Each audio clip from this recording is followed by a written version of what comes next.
त्या जागा मागितल्या त्याच्यावर आम्ही आज आमच्या पक्षाचे सगळे नेते एकत्र बसून चर्चा करणारे, ते त्यांच्या पक्षाचे नेते एकत्र बसून चर्चा करणारे आणि आज 4 वाजता आमची पुन्हा एकदा युतीच्या संदर्भामधली बैठक आहे.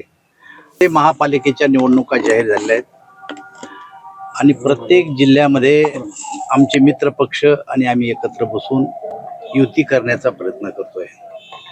त्याच पद्धतीप्रमाणे जालन्यामध्ये सुद्धा गेले 2 दिवसापासून आमचे मित्र पक्ष आणि आम्ही बैठका करतो.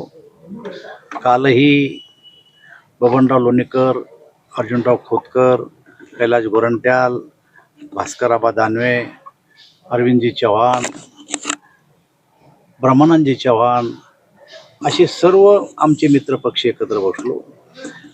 बैठकीमध्ये एकमेकाचे प्रस्ताव एकमेकाला आम्ही शेअर केले.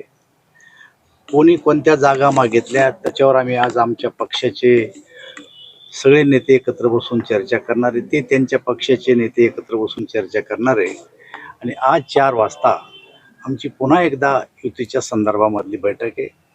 आमच्या बैठकीमध्ये जी चर्चा झाली ती समाधानकारक चर्चा झाली. या शहराच्या विकासासाठी आपण सगळ्यांनी एकत्र यावं, या शहराच्या जनतेची भावना आहे आणि ती भावना डोळ्यासमोर ठेवून आम्ही एकत्र बसण्याचा निर्णय घेतलेला आहे. आणि मला असं वाटतं की अंतिम टप्प्यात युतीची बोलणी आमची सुरू आहे. जालना शहर हे विकासाला मतदान देणारं शहर आहे.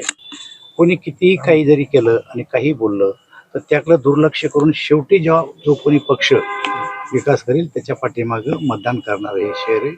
त्यामुळं आम्ही आज पुन्हा एकत्र बसून या विषयावर चर्चा करू.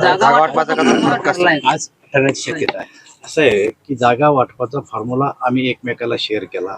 आज आत्ता आपल्या राज्याचे सहकार मंत्री पाटील साहेब आत्ताच येऊन गेले. त्यांनी सुद्धा त्यांच्या पक्षाबद्दलची जी भूमिका आहे ती आमच्या समोर ठेवली आणि मला असं वाटतं ती भूमिका विचारात घेऊन त्यांनाही काही जागा सोडण्याचं आम्ही ठरवलं. राष्ट्रवादी काँग्रेसला तुम्ही प्रतिसाद